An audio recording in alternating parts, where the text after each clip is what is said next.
Hello and welcome back to the Nasty Metal Production channel for YouTube, and welcome to another album of the week. This is episode number 121, and since I had announced what was going to be this episode's album of the week on last week's album of the week episode, which was episode number 120, which was a spotlight on the third full-length album from Black Sabbath, that was Master of Reality.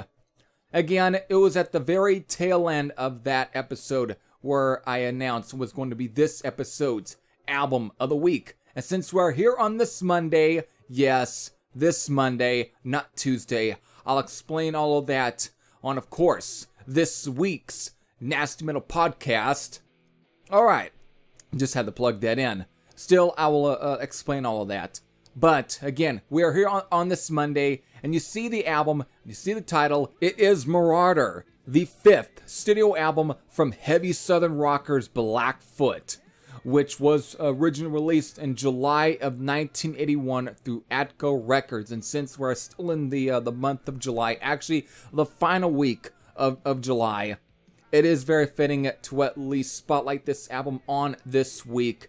And since, once again, even though it's not specified what day that this album was released in July, still, we're in the month of July. That means this album has already reached its 40th anniversary.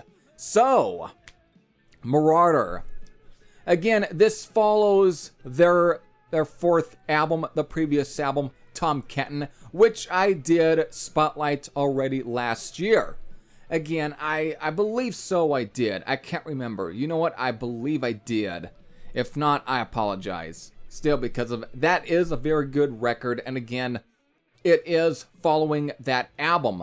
So, in which again, Tom Kenton, since now I'm kind of already got the sort of the idea to at least bring up facts like for example, like its charting position. Tom Kenton, for what it was, had charted at number 50 at least. Now it's not really saying what obviously it had to be either be in the U.S. though. It seemed like, yeah, in the U.S. Billboard charts, it did reach number 50, which again it's a little just a bit lower than the album that came before Tom Kenton Strikes, which that actually had reached at number 42, and of course reached RIA Platinum. But Tom Kenton reached at number 50, so it was just a little bit below Strikes. But still, it did well for them, I guess you can say. It still did fairly well for them, and of course they toured for it. But I guess it's not really specified at what year or month that they were booked into, at least into a studio to record, but they at least were booked at the Subterranean Studio, Ann Arbor, Michigan, and with, of course, producers Al Nally and Henry Weck. They, record what would be here their fifth album, Marauder, and so it is obviously mixed and just mastered and whatnot, recorded, and it gets released in July of 1981 through Acto Records. So that pretty much brings us here to their fifth album, Marauder.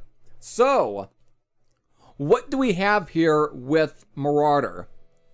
Well, for this album, we have at least about 9 songs total, and it all clocks in at 37 minutes and 26 seconds. So, these 9 songs are Good Morning, Paying For It, Diary of a Working Man, Too Hard to Handle, Fly Away, Dry County, Fire of the Dragon, Rattlesnake Rock and Roller, and then finally ending with Searchin'. So, there's your 9 songs.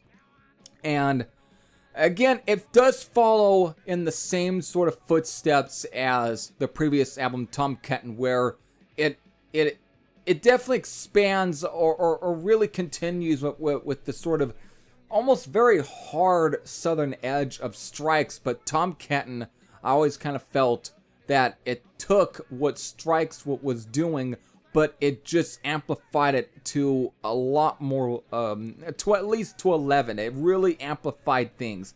And that's what they continue here. It continues in the sort of same sort of concept and idea of Tom Kenton, where it's just, it really is still amped up.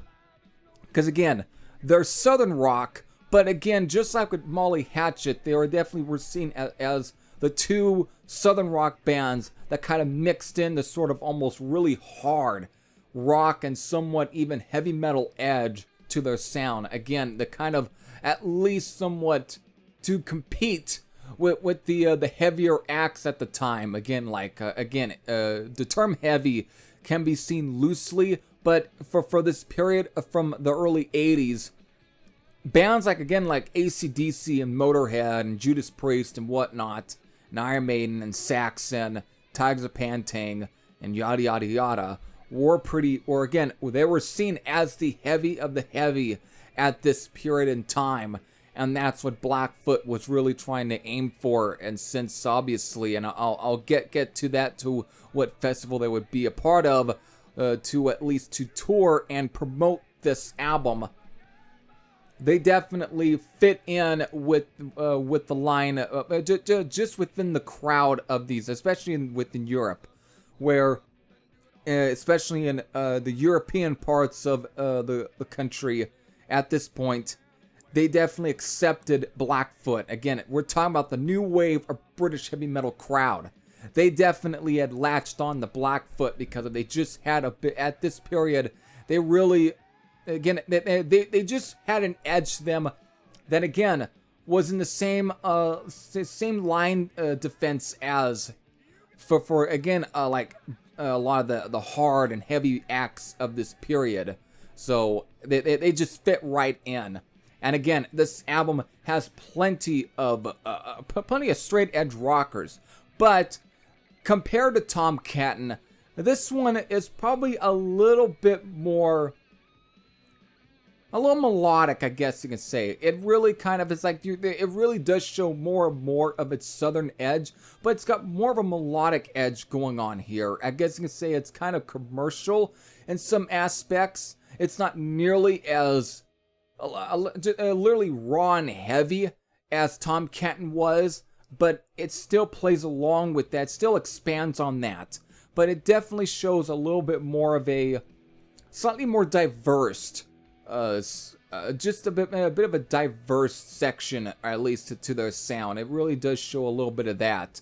And that's definitely heard in songs like Diary of a Working Man, Fly Away, and Searchin' are definitely the three, and even Paying For It as well is kind of has it, even though it's very similar to what you would get on Tom Kenton. They're still, I feel they're really showing a little bit of a different sort of style here. They're definitely, it's more melodic. It's the best way I can to describe some of these songs. But still, you got plenty of that sort of classic, really hard Southern rock here on this album. Again, it's very much heard in songs like, for example, like Good Morning, Paying For It. Again, it kind of falls in that same sort of line as well, in the same sort of set as some of these songs that I'll be mentioning here. Again, Too Hard to Handle, Dry County, Fire of the Dragon, and Rattlesnake Rock and Roller.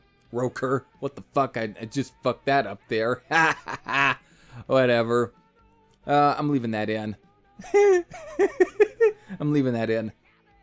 Again, I can always make fun of myself here if I fuck up. adds a little bit of a interesting vibe, I guess, to some of these audio shit here.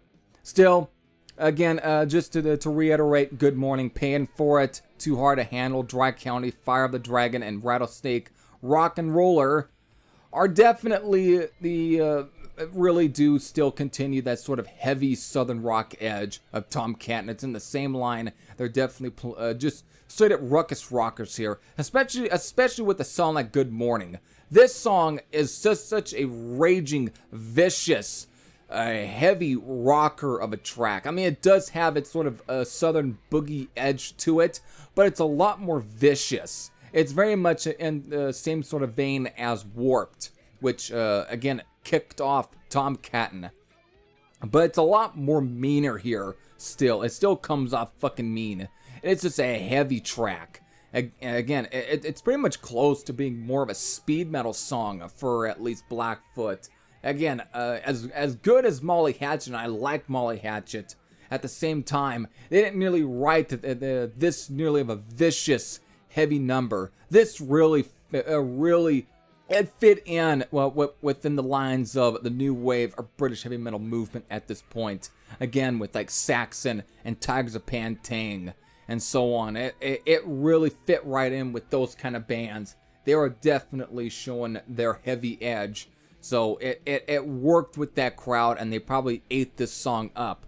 Hell, a lot of US metalheads definitely ate this song up, because Exodus actually had covered this song for at least, they covered it around the time of the Impact is Imminent album, but it was used as a B-side to the Lunatic Parade, which was off that album.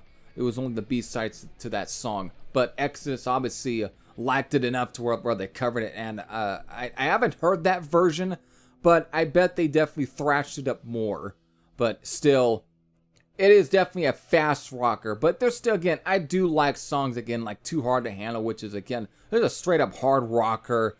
Dry County has its kind of southern edge to it, but it's still a rocker.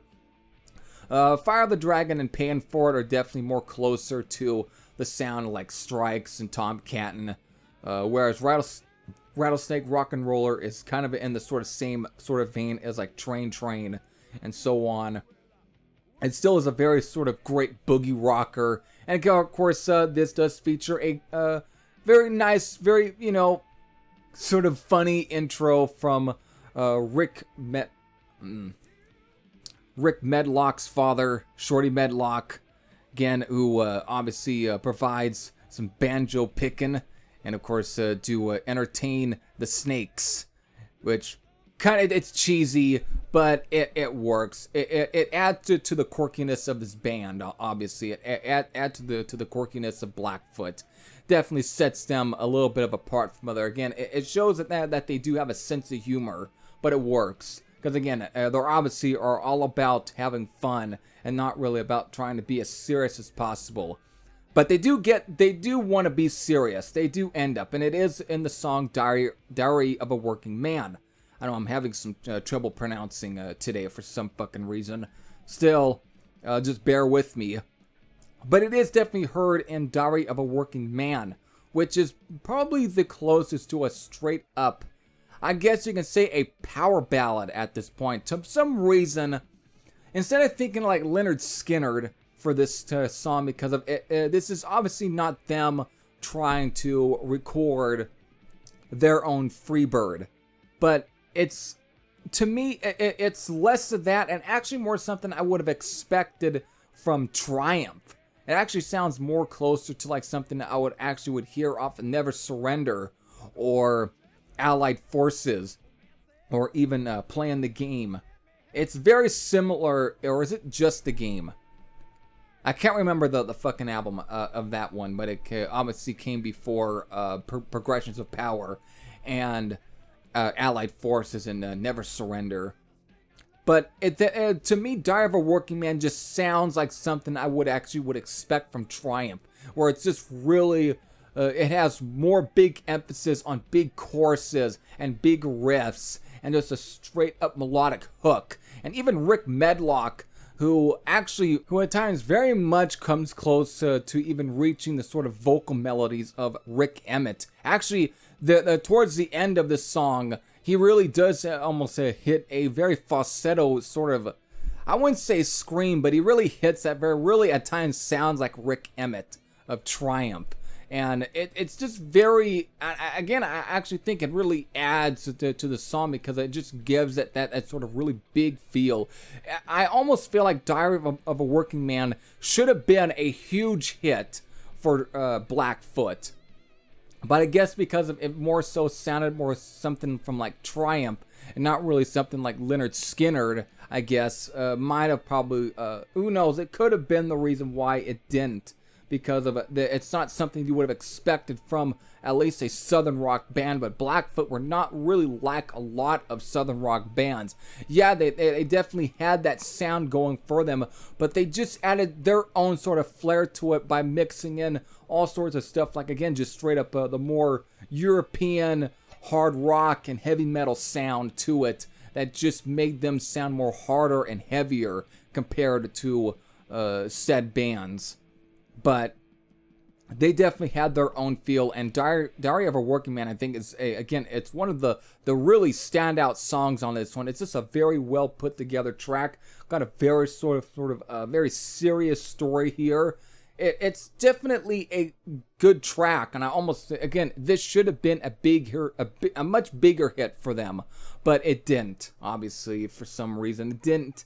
But still, it's a highlight for me off this album. So that's all I can say. Still, there's just plenty of great tracks here. Again, ballady stuff though, but not really bad ballady stuff. It's just it's more just very commercial sounding in some cases. Again, this album should have been a bigger album for Blackfoot, but it didn't. So it is what it is.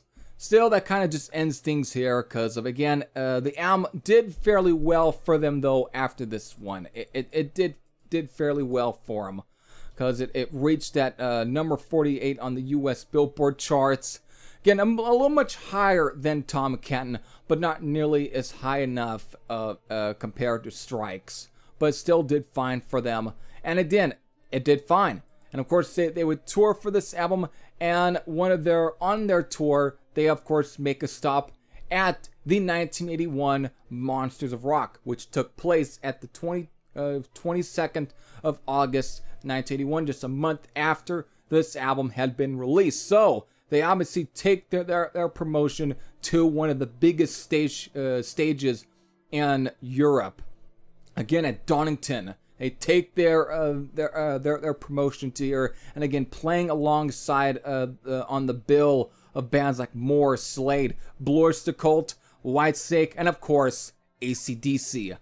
And so obviously there is actually some footage of Blackfoot on the Monsters of Rock tour. They definitely show up. There's at least some footage of them on this night. Or is it one of the other nights? Because I know there was like sub tours for this 1981 Monsters of Rock, where I think one of the I can't remember. I think More or Slade might have been replaced with Motorhead too in one of the sub tours for the 1981 Monsters of Rock. So Blackfoot and Motorhead at one point also on the same bill. Again, that's an Blorstacult. Holy shit! Talk about another great sort of lineup there. Still, they obviously tour for the Monsters of Rock stuff, and again in promotion of Marauder. So just great for them. Of course, after this album, they would introduce a keyboard player, and that would none other than be former Uriah Heep keyboard player, the late Ken Hensley.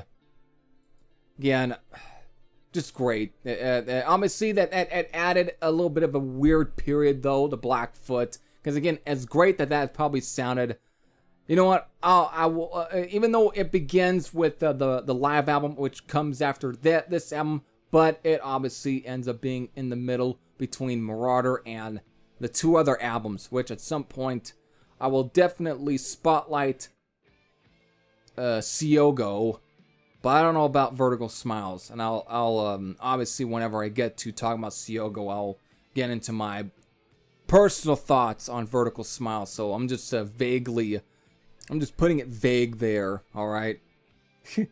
Okay, but that's it though.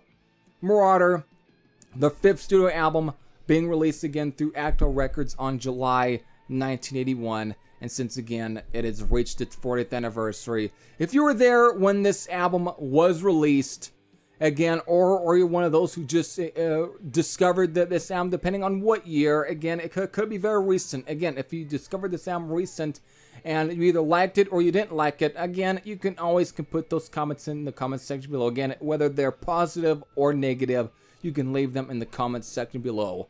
But if you've never heard Marauder from Blackfoot and are very, very curious about the sort of late 70s or at least 80s period of Southern rock, especially when it comes to at least that sort of very small niche of Southern rock bands that really kind of mixed in the sort of almost hard and heavy edge of at least of the bands at that point in that period of time. Again, like Tigers of Pantang and Saxon and maybe even AC/DC, you know, just the more, or set, you know, just those kind of bands.